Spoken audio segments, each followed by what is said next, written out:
नमस्कार, प्रणाम, जय श्री राम। कैसे हैं आप सभी लोग। तो एक बार फिर से मेरे YouTube चैनल में आपका स्वागत है। अगर आप मेरे चैनल पे नए हैं तो प्लीज कृपया चैनल को सब्सक्राइब जरूर कर लीजिए। और आज हम लोग जो है जैव विविधता के लेक्चर नंबर 3 की शुरुआत करने जा रहे हैं। अगर आपने जो है मेरे लेक्चर नंबर 1 और लेक्चर नंबर 2 को नहीं देखा है तो आप प्लेलिस्ट में जाकर पड़ी हुई वीडियो को देख करके आप इसे और अच्छी तरीके से समझ सकते हैं। ठीक है, तो जैव विविधता में हमने जो है आपको जैव विविधता के प्रतिरूप के बारे में समझाया था कि जैव विविधता के प्रतिरूप कौन कौन से होते हैं, जिसमें सबसे पहले अक्षांशी प्रतिरूप के बारे में हमने समझाया था। और वहां पर हमने बताया था कि उष्णकटिबंधीय क्षेत्र में जैव विविधता बहुत अधिक देखने को मिलती है। ठीक है, इसके बाद दूसरे प्रतिरूप के बारे में हम लोग चल रहे हैं तुंगी प्रवणता। ठीक है, दूसरा जो प्रतिरूप है हमारा वो है तुंगी प्रवणता। ठीक है, हम दूसरे प्रतिरूप के बारे में अध्ययन करेंगे जिसको बोलते हैं तुंगीय प्रवणता। देखिए तुंगी प्रवणता क्या होता है, तुंगी प्रवणता क्या होता है। तुंगी प्रवणता से हम समझते क्या है, आप यहाँ चित्र में देख रहे हैं। ठीक है, आप यहाँ चित्र में देख रहे हैं कि चित्र में जो है आपको एक पर्वत श्रृंखला के बारे में दिखाया गया है। जैसे जैसे आप भूमि से आप हिमालय पर्वत को आप ध्यान में रखेंगे भारत की भूमि के लिए लेकर, जैसे आप सबसे पहले आपको धरातल भूमि मिलेगी, फिर धरातल भूमि से कुछ ऊंचे क्षेत्र मिलेंगे जिनकी ऊंचाई 2000 से 3000 मीटर अधिकतम हो सकती है या 2000 से कम मीटर हो सकती है, पठार के अंतर्गत आते हैं। फिर धीरे धीरे आप ऊपर जाएंगे तो काफी ऊंची लंबी श्रृंखलाएं प्राप्त होंगी जो हिम आच्छादित होती है। यानी हमेशा हम कह सकते हैं कि वर्ष भर हिम होता है, उन पे बर्फ जमी होती है, तो इन्हें हम लोग पर्वत श्रृंखलाएं कहते हैं। जैसे आप हिमालय पर्वत को समझ लीजिए, तो हिमालय पर्वत में वर्ष भर बर्फ जमी रहती है, लेकिन ऐसा नहीं है हिमालय पर्वत में हर जगह बर्फ जमी रहती है। जो नीचे वाले क्षेत्र होते हैं, शिवालिक श्रेणी हो गई और भी क्षेत्र हो गए, वहां पर बर्फ जमी नहीं होती है। तो तुंगी प्रवणता के अंतर्गत जब हम ऊंचाई पर बढ़ते हैं, जैसे जैसे हम भूमि से ऊंचाई की तरफ बढ़ते हैं, वैसे वैसे जैव विविधता में कमी देखने को मिलती है। जैव विविधता में कमी देखने का मतलब यह है कि बादल जो होते हैं वो भी अधिकतम 200 मीटर की ऊंचाई तक ही बनते हैं, और उसके ऊपर जो पाए जाने वाले बादल होते हैं वो वर्षा करते नहीं है। जब वर्षा करते नहीं है तो वर्षा होगी नहीं, जब वर्षा नहीं होगी तो वहां पर जैव विविधता का होना संभव नहीं है। तो इसीलिए जैव विविधता आपको जो है अधिक ऊंचाई पर देखने को नहीं मिलती है। तो तुंगी प्रवणता में हम कह सकते हैं कि जैसे जैसे पृथ्वी से ऊंचाई बढ़ती है वैसे वैसे जैव विविधता के मान में कमी आती है, अर्थात अधिकतम ऊंचाई तक जैव विविधता आपको देखने को प्राप्त नहीं होगी। जैसे जैसे ऊंचाई बढ़ेगी जैव विविधता के मान में कमी आएगी। ठीक है, तो ऊंचाई का जैव विविधता से क्या लेना देना है, क्योंकि ऊंचाई बढ़ने के साथ साथ तापमान में भी क्या देखने को मिलती है, कमी देखने को मिलती है। और शोधों के अनुसार 1000 मीटर की ऊंचाई बढ़ने पर 6.5 डिग्री सेंटीग्रेड की कमी देखने को मिलती है। इसीलिए हिमालय के ट्रांस हिमालय और बृहद हिमालय वाले क्षेत्र जो होते हैं वह बर्फ से पूरे ढके होते हैं, जिसके कारण वहां पर जैव विविधता देखने को आपको कम मिलती है। तीसरा पढ़ेंगे जाति क्षेत्र संबंध। तीसरा जो है वह जैव विविधता के प्रतिरूप का है, वह आखिरी है जाति क्षेत्र संबंध। जाति क्षेत्र संबंध के बारे में पढ़ेंगे। जाति क्षेत्र संबंध क्या होता है इस विषय पे हम लोग अध्ययन करेंगे। देखिए जाति क्षेत्र संबंध से पहले तुंगी प्रवणता अगर आप लिखना चाहते हैं तो आप लिख सकते हैं कि तुंगी प्रवणता का आशय ऊंचाई से होता है। जैसे जैसे हम पृथ्वी तल से ऊपर वाले क्षेत्रों की तरफ बढ़ते हैं जिसका समुद्र तल से ऊंचाई अधिक है, तो हम पाते ये है कि जैव विविधता के मान में कमी देखने को मिलती है। जैव विविधता के मान में कमी इसलिए देखने को मिलती है कि ऊंचाई के साथ साथ तापमान कम होता है, और तापमान कम होने पर कम तापमान में पेड़ पौधे और जीव जंतुओं की जातियां कम देखने को मिलती है।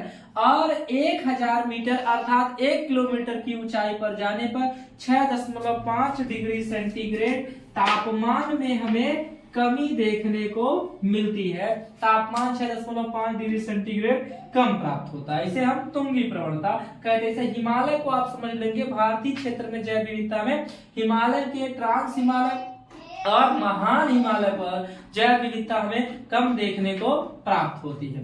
इसके बाद हम लोग पढ़ेंगे जाति क्षेत्र संबंध। तो अलेक्जेंडर वान हम्बोल्ट एक वैज्ञानिक था जिसका नाम था अलेक्जेंडर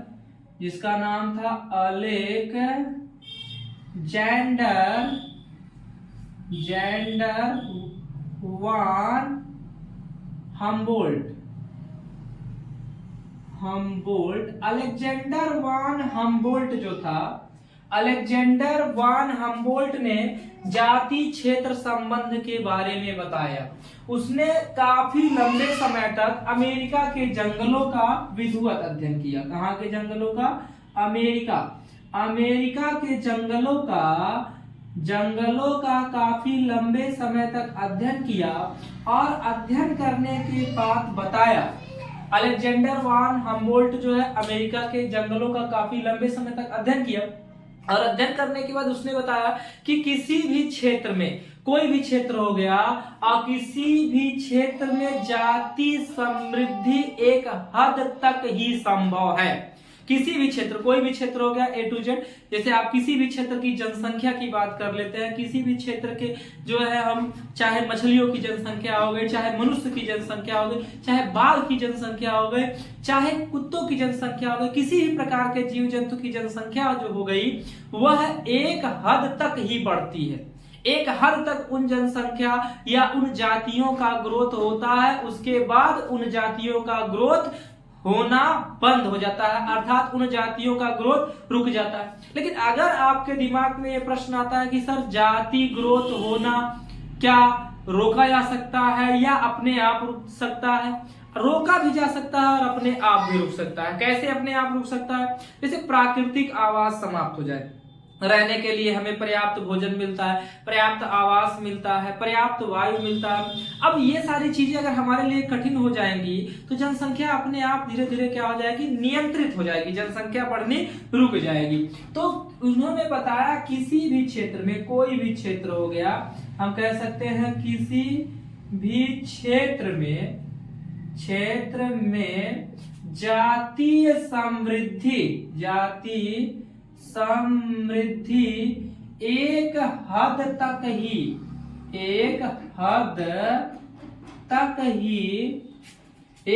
तक ही बढ़ाई जा सकती है,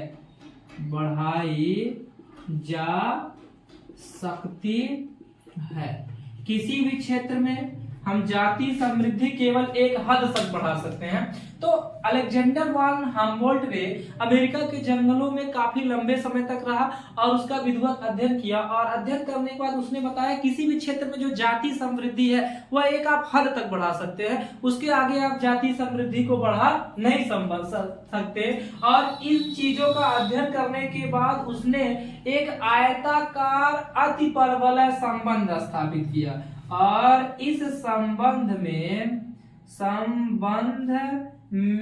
एक समीकरण दिया। उसने क्या दिया? एक समीकरण दिया और वह समीकरण आपका था S बराबर C A के घाते Z।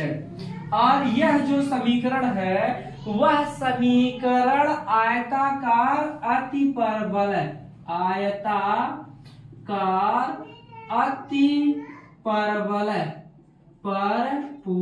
बना। यह आयताकार अतिपरवलय के अंतर्गत आता है। जिसे आप यहाँ पर अगर आप चित्र के माध्यम से समझना चाहते हैं तो समझ लीजिए। जैसे मान लीजिए ये x अक्ष है और ये y अक्ष है। x अक्ष में हमने क्षेत्र का चयन कर लिया है, x अक्ष में हमने किसका चयन कर लिया? क्षेत्र का चयन कर लिया। और y अक्ष में हमने जाति समृद्धि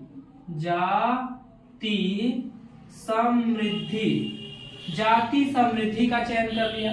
तो x अक्ष में जाति समृद्धि का चयन कर लिया तो यहाँ पर आयताकार अतिपरवलय यानी कुछ इस प्रकार से, कुछ इस प्रकार से हमें यह प्राप्त होता है, जहां पर s बराबर c a के घाते z, और अगर आप इसे लिखेंगे तो log e base s equal to log e base c plus z log e base a के रूप में एक समीकरण प्राप्त होता है। यह जातीय क्षेत्र संबंध होता है। अब कहेंगे ये कैसे आपको प्राप्त हुआ, तो सिंपल तरीका है, ये जो आपको दिखाई दे रहा है इसका आप log ले लेंगे। तो जब आप इसका log लेंगे तो log e बेस s हो जाएगा और log e base c a के पावर z, ठीक है। जब आप इसे हल करेंगे तो log e बेस s और ये हो गया log e base c plus log a के पावर z। अब z वाली घात पहले आ गई तो ये हो गया log e बेस s हो गया, और ये हो गया log e base c plus z log e base a। यही होता है जातीय क्षेत्र के संबंध में लघुगणकीय समीकरण। कौन सा समीकरण है ये, लघुगणकीय समीकरण है। तो ये तीसरी बात हो गई जातीय क्षेत्र संबंध में। किसी भी क्षेत्र में जातियों की संख्या तब तक आप बढ़ा सकते हो जब तक आपके पास पर्याप्त क्या है, संसाधन मौजूद है, चाहे वो भोजन के हो, चाहे वह आवास के हो, चाहे जिस भी पदार्थ को जीविका के लिए या जीवन यापन के लिए या जाति समृद्धि के लिए जो जो चीजें आवश्यक है, अगर वो उपलब्ध है तो आप जनसंख्या बढ़ा सकते हैं, वरना आप जनसंख्या नहीं बढ़ा सकते। अब जातीय क्षेत्र संबंध जो है उसका पारिस्थितिकी क्षेत्र में महत्व क्या है, इन चीजों को हम समझते हैं, ठीक है। इसके बाद हम लोग अगली हेडिंग पढ़ेंगे कि जातीय क्षेत्र, जो जातीय क्षेत्र है उन जातीय क्षेत्र का पारिस्थितिकी में क्या महत्व है। जातीय क्षेत्र का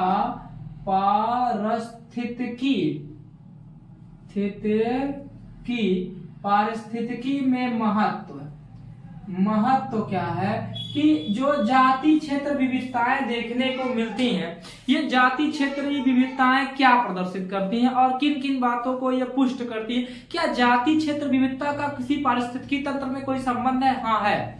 सबसे पहला संबंध ये है कि जहां पर किसी भी जात की जितनी अधिक संख्या पाई जाएगी वहां पर उत्पादकता का मान भी क्या होगा, उच्च होगा। उत्पादकता उस क्षेत्र की क्या होगी, उच्च होगी।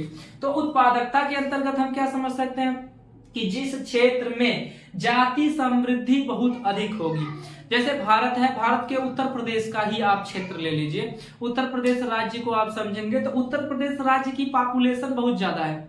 अब जनसंख्या क्या है, यहाँ पर मानव जाति की समृद्धि ज्यादा है। अब मानव जाति की समृद्धि ज्यादा इसलिए है कि यहाँ पर उत्पादकता का मान उच्च है, यहाँ पर उत्पादकता अधिक है, पर्याप्त भोजन है, पर्याप्त आवास है, ठीक है, तथा स्वास्थ्य सुविधाएं पर्याप्त मात्रा में उपलब्ध है। कहने के लिए है तो हम कह सकते हैं कि जाति पारिस्थितिकी तंत्र में महत्व जो है, सबसे पहला महत्व ये होगा कि उत्पादकता का मान उच्च होगा। तो जिस क्षेत्र में उत्पादकता का मान उच्च होगा, सीधी सीधी बात है कि वहां पर जाति विविधता का मान भी क्या होगा, अधिक होगा। और दूसरा सबसे बड़ा पॉइंट ये है कि स्थिरता।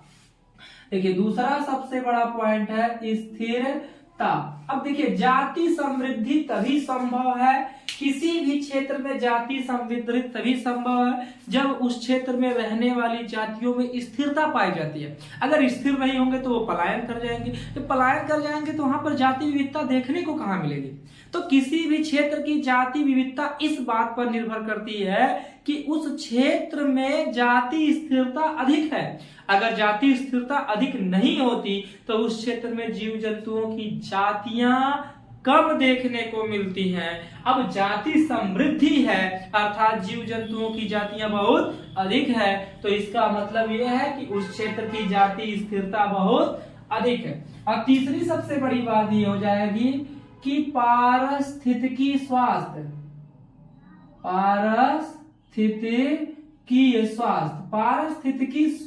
से क्या तात्पर्य है।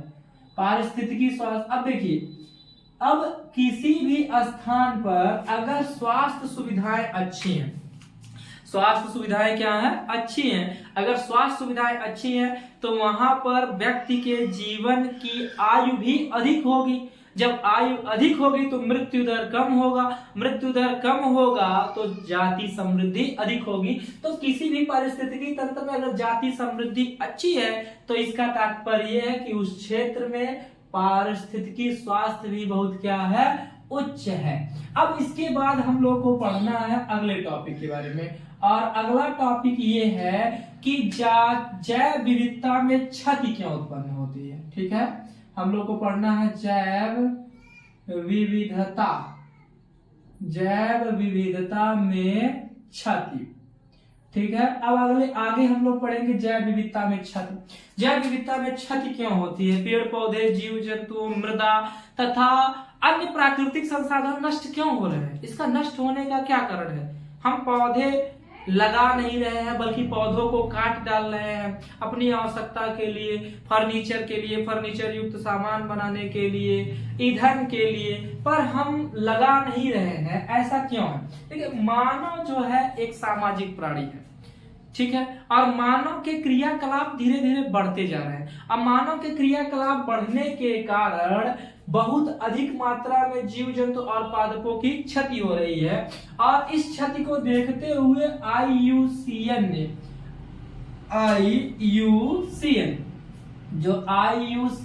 बड़ी संस्था है, सरकारी और गैर सरकारी, ठीक है, IUCN ने लाल आंकड़ा जारी किया। ठीक है, लाल आंकड़ा जारी किया, और उस लाल आंकड़े की सूची में पिछले 500 सालों में, कितने सालों में, 500 सालों में गायब हुए जीव जंतुओं की एक लिस्ट जारी की, जीव जंतु और पादपों की एक लिस्ट जारी की। उसने बताया कि पिछले 500 सालों में 784 से भी ज्यादा जीव जंतु लुप्त हो चुके हैं। 784 से भी ज्यादा, ठीक है, 784 से भी ज्यादा जीव जंतु विलुप्त हो चुके हैं, 700 से भी ज्यादा 784 से भी ज्यादा जीव जंतु क्या हो चुके हैं, विलुप्त हो चुके हैं। इन 784 जातियों में 87 जातियां आप किसकी हैं, पादप की हैं। 87 जातियां किसकी हैं, पादप की हैं। 338 जो है, 338 कशेरुकी 338 कशेरुकी है, और 359 जो है अकशेरुकी है। ठीक है, अकशेरुकी 359 अकशेरुकी पादपों की संख्या है। अब इसमें जैसे आप कुछ चीजों को समझ सकते हैं, जैसे ऑस्ट्रेलिया का भेड़िया, ठीक है, ऑस्ट्रेलिया में भेड़ियों की एक प्रजाति पाई जाती थी, ठीक है, उनकी संख्या समाप्त हो चुकी है, अब आपको देखने को नहीं मिलेगा। अफ्रीका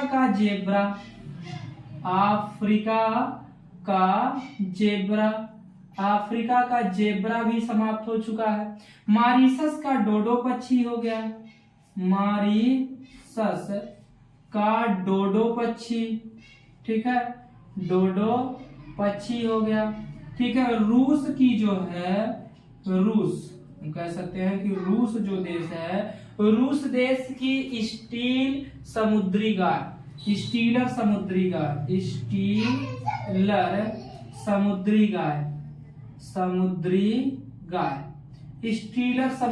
गाय भी नष्ट हो चुकी है।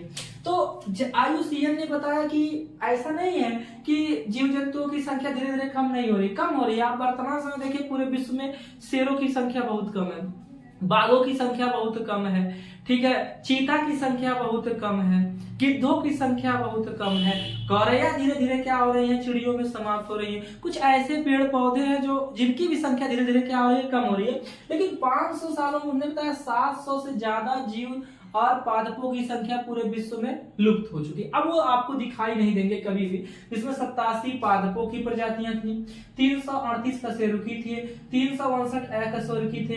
अब उसमें से ऑस्ट्रेलिया का भेड़िया हो गया, अफ्रीका का जेब्रा हो गया, मॉरिशस का डोडो पक्षी हो गया, रूस का स्टीलर गाय हो गई, ठीक है, समुद्री गाय हो गई, ये सब क्या हो चुके हैं, नष्ट हो चुके हैं। और आपको सबसे बड़ा पॉइंट आपको हम बता देते हैं कि पूरे विश्व में पिछले 20 वर्षों में, कितने वर्षों में, पिछले 20 वर्षों में पूरे विश्व में पूरे 20 अभी हाल ही के 20 वर्षों की बात कर रहे हैं, 27 जातियां लुप्त हो चुकी हैं। कितनी जातियां, 27 जीव जंतुओं की जातियां लुप्त हो चुकी है, जब आपको दिखाई नहीं देंगी। और वर्तमान समय में आपको बता दें कि 1,50,000 वर्तमान समय में 1,50,000 या 15,000 सॉरी 15,000 1,50,000 नहीं बल्कि 15,000 पादपों की जातियां, 15,000 पादप और जीव, पादप और जीव दोनों क्या है, खतरे में है, खतरे में है, खतरे में है। वर्तमान समय में 1500 से भी ज्यादा जीव और पादप खतरे में है, जो नष्ट होने के कगार पे हैं, जिसमें 32% उभयचर है, ठीक है, 32% उभयचर 32% उभयचर है, 31% से ज्यादा 31% से ज्यादा आवृत बीजी पादप, आवृत बीजी क्या है, आवृत बीजी पादप है, ठीक है। 23% आपके स्तनधारी हैं, ठीक है, स्तनधारी 23% स्तनधारी हैं। तो 12% पक्षी भी हैं इसमें, ठीक है, 12% पक्षी भी हैं जो विलुप्त होने के एकदम कगार पे है। और अगर हम इन जीव की जातियों को पर्याप्त संरक्षण नहीं देते हैं तो ये जीव जंतुओं की जातियां आगे चल करके समाप्त हो जाएंगी। यह जीव जंतु आपको बचने वाले नहीं है और भविष्य में आप इन्हें देखेंगे भी नहीं। अब प्रश्न ये है कि जैव विविधता का दोहन इतना क्यों होता है, क्यों जैव विविधता को हम बहुत ज्यादा मात्रा में नष्ट करते चले आ रहे हैं, जैव विविधता धीरे धीरे समाप्त क्यों हो जा रही है। तो इसके बारे में हम लोग क्या करेंगे, अध्ययन करेंगे। तो जैव विविधता के क्षति के कारण, इसके बाद अगला पॉइंट हम लोग अध्ययन करेंगे, जैव विविधता, जैव विविधता की क्षति के कारण, क्षति के कारण जैव विविधता पूरे विश्व में समाप्त क्यों हो रही है। तो सबसे पहला क्षति का जो सबसे प्रमुख कारण है वह है आवासीय विखंडन, आवासीय विखंडन, विखंडन समझेंगे। आवासीय विखंडन क्या होता है। आवासीय विखंडन में आप समझिए पृथ्वी पर आज के 50 साल 60 साल पहले कुल 14%, पृथ्वी पर 14% से भी ज्यादा वर्षा वन थे, वर्षा वन थे। आवासीय विखंडन, सबसे पहले आवासीय विखंडन के अंतर्गत मानव के बढ़ते क्रियाकलाप, मानव के बढ़ते क्रियाकलापों के कारण या खेती के लिए हम कह सकते हैं, किसी भी चीज के लिए वनों की संख्या धीरे धीरे क्या हो रही है, कम हो रही है। अब वनों की संख्या कम होने की वर्तमान स्थिति को ध्यान में रखा जाए तो पूरे विश्व में 14% से ज्यादा वर्षा वन थे। वर्तमान समय में वर्षा वनों की संख्या घट करके 6% से भी क्या हो गई है, कम, 6% से भी कम वर्षा वन है। और जब 6% से भी कम वर्षा वन है तो सीधी सीधी बात है कि जब वर्षा वन घटेंगे तो उसमें रहने वाले जीव जंतु और पादपों की संख्या में भी कमी देखने को मिलेगी। और जब कमी देखने को मिलेगी तो जैव विविधता भी धीरे धीरे क्या हो जाएगी, कम हो जाएगी। और दूसरा है अतिदोहन, हम कह सकते हैं अतिदोहन। अब इसमें और समझ सकते हैं, जैसे सोयाबीन की खेती, सोयाबीन की खेती, सोयाबीन की खेती यूरोपीय देशों में ज्यादा मात्रा में सोयाबीन की खेती होती है अब सोयाबीन की खेती के लिए वह बड़े बड़े वनों को, वर्षा वनों को क्या कर देते हैं, काट देते हैं। जब बड़े बड़े वर्षा वनों को काट देते हैं तो उसमें रहने वाले जीव जंतु, कीट इत्यादि की प्रजातियां धीरे धीरे क्या होती चली गई, कम होती गई, और ऐसी स्थिति धीरे धीरे उत्पन्न हो रही है कि उनकी संख्या धीरे धीरे विलुप्त हो रही है। जैसे आपने पढ़ा होगा अमेजन का वर्षा वन, अमेजन के वर्षा वन के बारे में ऐसा बताया जाता है कि प्रतिदिन 1 फुटबॉल जितने ग्राउंड को काट करके वनों को धीरे धीरे समाप्त किया जा रहा है। अब पूरे विश्व में वर्तमान समय में अमेजन वर्षा वन ही एक ऐसा क्षेत्र है जहां पर जीव जंतु और पादपों की सबसे अधिक मात्रा में जैव विविधता देखने को मिलती है। तो सबसे पहला कारण है आवासीय विखंडन। तो आवासीय विखंडन के कारण भी जीव जंतु और पादपों की संख्या में क्या हो रही है, कमी हो रही है। दूसरा है अतिदोहन। दूसरा हम लोग को पढ़ना क्या है, अतिदोहन। अब देखिए अतिदोहन का क्या तात्पर्य है। अतिदोहन का मतलब होता है खाद्य पदार्थों का, आप कह सकते हैं अतिदोहन। जैसे समुद्र में मछलियों की संख्या बहुत अधिक देखने को मिलती है। ऐसे क्षेत्र गर्म युक्त क्षेत्र होते हैं समुद्र के किनारे जहां पर मछलियां प्रजनन करती हैं। वहां पर पाई जाने वाली घासों को खा करके वह क्या करती हैं, अपनी संख्या को बढ़ाती हैं। लेकिन मनुष्य के क्रियाकलाप बहुत ज्यादा बढ़ रहे हैं। मनुष्य की ज्यादातर आबादी मांस पर निर्भर होती चली जा रही है, इसीलिए वह जीव जंतुओं का अतिदोहन कर रही है। अब अतिदोहन के संदर्भ में आप समझ सकते हैं, जैसे हमने बताया मॉरीशस का डोडो पक्षी अब पूरे विश्व में देखने को नहीं मिलता है। अब मॉरीशस का डोडो पक्षी क्या है, एक प्रकार का पक्षी था, मुर्गे से बड़े साइज का होता था और 15 से 20 किलो वजन होता था उसका। ठीक है, वो उड़ नहीं पाता था और उड़ न पाने के कारण मनुष्य के क्रियाकलाप इतने ज्यादा बढ़ गए कि वो लोग उसे मार करके खाना प्रारंभ कर दिए, और मार करके खाते खाते आज पूरे विश्व में डोडो पक्षी आपको देखने को नहीं मिलेंगे। तो अतिदोहन, अतिदोहन के कारण समुद्री मछलियां हो गई, समुद्री स्टीलर, समुद्री गाय हो गई, है ना। हम कह सकते हैं कि समुद्री मछलियां हो गई, ठीक है, मछलियां, समुद्री मछलियां हो गई, समुद्री स्टीलर समुद्री गाय हो गई, ठीक है, स्टीलर समुद्री गाय हो गई। ये सब अतिदोहन का ही शिकार हुई हैं। अतिदोहन के कारण इनकी संख्या बहुत तेजी से कम हो गई है। और तीसरा सबसे प्रमुख कारण है विदेशी जातियों का आक्रमण, ठीक है, विदेशी जातियों का आक्रमण, जातियों का आक्रमण। विदेशी जातियों का आक्रमण भी हमारे यहाँ की स्थानीय जातियों को समाप्त होने का एक सबसे प्रमुख कारण है। कुछ विदेशी जातियां ऐसी होती है, वह जिस क्षेत्र में जाती हैं उस क्षेत्र के जीवों को धीरे धीरे वह क्या कर देती हैं, समाप्त कर देती है। जैसे अफ्रीका की कैटफिश हो गई, ठीक है, अफ्रीका की कौन सी फिश हो गई, कैटफिश।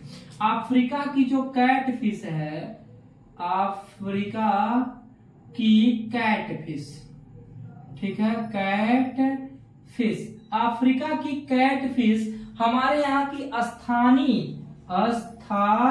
स्थानीय मछलियों की जातियों को धीरे धीरे वह क्या कर दे रही हैं, समाप्त कर दे रही हैं। तो हम लोग अपने खाद्य पदार्थों को बढ़ावा देने के लिए स्थानीय अफ्रीकन कैटफिश को लाकर अपने तालाब में छोड़ते हैं, और छोड़ने के बाद देखते हैं कि कुछ समय बाद उनकी संख्या, वहां पर पाए जाने वाले अन्य मछलियों की संख्या धीरे धीरे क्या हो रही है, समाप्त हो रही है। तो विदेशी जातियों का आक्रमण भी होता है। तीसरा सबसे प्रमुख कारण या चौथा सबसे प्रमुख कारण हम ले सकते हैं प्रदूषण।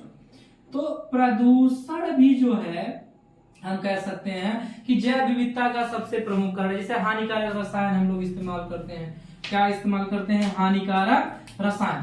तो हानिकारक रसायन जो है बहुत अधिक मात्रा में कीट हो गए, पादप हो गए, पादप हानिकारक रसायन है ये, कीट हो गया, पादप हो गया, और नदियों में गंदा जल, जैसे फैक्ट्रियों का जल, कारखानों का जल, ये जल जाकर के गंदे जल गिरते हैं, जिनके कारण अब देखो नदी की बात छोड़ दीजिए, आप समुद्र में देख लीजिए, समुद्र किनारे बड़े बड़े कारखाने पाए जाते हैं। उन कारखानों का गंदा जल केमिकल युक्त रसायन जाकर के गिरता है, जिसके कारण समुद्र में पाए जाने वाली लाइकेन, ठीक है, लाइकेन, ब्रायोफाइटा, ठीक है, ये पादपों की जातियां हो गई, समाप्त हो जाती हैं। धीरे धीरे गिद्ध की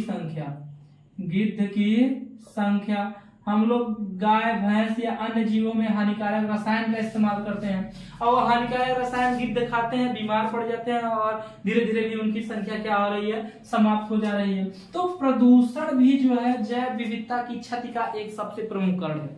अब देखिए प्रदूषण होता है तो प्रदूषण के कारण कार्बन डाइऑक्साइड गैस बहुत अधिक मात्रा में हम लोग क्या करते हैं, उत्पन्न करते हैं। अब कार्बन डाइऑक्साइड गैस वायु में घुल करके अम्ल वर्षा कराता है और अम्ल वर्षा के कारण पेड़ पौधे, पादप, पक्षी इत्यादि पर क्या पहुंचता है, बहुत अधिक मात्रा में नुकसान पहुंचता है। ठीक है, तो ये प्रमुख कारण। पांचवा जो है जैव विविधता की क्षति का सबसे प्रमुख कारण है विक्षुब्धन। ठीक है, विक्षुब्धन। विक्षुब्धन क्या होता है, प्राकृतिक आवास